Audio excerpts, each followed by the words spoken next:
ഒരു beginner photographer ആദ്യമായിട്ട് വാങ്ങേണ്ട ലെൻസ് ഏതാണ്? രണ്ട് മേജർ ഓപ്ഷൻ ഉണ്ട്. ഒന്നില്ലെങ്കിൽ ഒരു 1855 റേഞ്ചിലുള്ള ലെൻസ് വാങ്ങുക, അല്ലെങ്കിൽ ഒരു നിഫ്റ്റി 50, അതായത് 50mm 1.8 അപ്പർച്ചർ ഉള്ള ഒരു ലെൻസ് വാങ്ങുക. ഓക്കെ, നമുക്ക് ഓരോ ലെൻസിന്റെയും ഗുണങ്ങളും ദോഷങ്ങളും ചർച്ച ചെയ്യാം. ഒന്നാമത്തെ ഓപ്ഷൻ മോസ്റ്റ് വേഴ്സറ്റൈൽ എന്ന് പറഞ്ഞാൽ എല്ലാ സാഹചര്യത്തിലും ഉപയോഗിക്കാൻ പറ്റുന്ന 1855 എന്ന് പറയുന്നത് നല്ലൊരു ഫോക്കൽ റേഞ്ച് ആണ്. ഒരുപാട് ബിഗിനേഴ്സ് എടുക്കുന്ന ഒരു ലെൻസ് ആണ്. വേഴ്സറ്റാലിറ്റി ഓവർ ക്വാളിറ്റി എന്ന് പറയാൻ പറ്റും. അതായത് വേഴ്സറ്റാലിറ്റി എന്ന് പറഞ്ഞാൽ നമ്മൾക്ക് ഏത് സാഹചര്യത്തിലും ഉപയോഗിക്കാൻ വളരെ എളുപ്പമായിരിക്കും. കാരണം അതൊരു സൂം ലെൻസ് ആണ്. നമ്മൾക്കിപ്പോൾ ഒരു സാധനം അകലമുള്ളത് എടുക്കണം എന്ന് സൂം ചെയ്തെടുക്കാം, അടുത്തുള്ളത് കുറച്ച് എടുക്കണമെന്നൊന്ന് വൈഡ് ചെയ്തെടുക്കാം. അതായത് ഫോക്കൽ ലെങ്ത് നമുക്ക് ഡിഫറെന്റ് ആയിട്ട് അഡ്ജസ്റ്റ് ചെയ്യാൻ പറ്റും. അതിന്റെ പ്രശ്നം അതൊരു വേരിയബിൾ അപ്പർച്ചർ ലെൻസ് ആണ്. സൂം ചെയ്യണതനുസരിച്ച് അതിന്റെ അപ്പർച്ചർ മാറി വരും. ഇനി 50mm നിഫ്റ്റി 50, പേഴ്സണലി ഞാൻ എൻ്റെ ഫോട്ടോഗ്രാഫി കരിയർ തുടങ്ങിയത് ഒരു നിഫ്റ്റി 50 ഒരു 8500 രൂപ കൊടുത്തിട്ട് ഒരു 2012 പർച്ചേസ് ചെയ്തിട്ടാണ്. നിഫ്റ്റി 50 അല്ലെങ്കിൽ 50mm 1.8 എന്ന് പറഞ്ഞ ലെൻസ് ചീപ്പാണ്,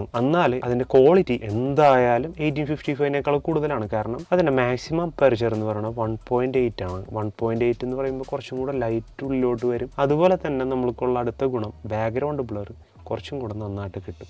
ഒപ്റ്റിക്കൽ ക്വാളിറ്റി, അതായത് ലെൻസിൻ്റെ എലമെൻസിൻ്റെ ക്വാളിറ്റി ഉറപ്പായിട്ടും ഒരു പ്രൈം ലെൻസിൽ സൂം ലെൻസിനേക്കാൾ കൂടുതലായിരിക്കും. അതുകൊണ്ട് തന്നെ ബെറ്റർ ഇമേജ് ക്യാപ്ചർ ചെയ്യണ 50mm 1.8 ആയിരിക്കും. ബെറ്റർ വേഴ്സറ്റൈൽ ആയിട്ടുള്ള ലെൻസ് 1855 ആയിരിക്കും.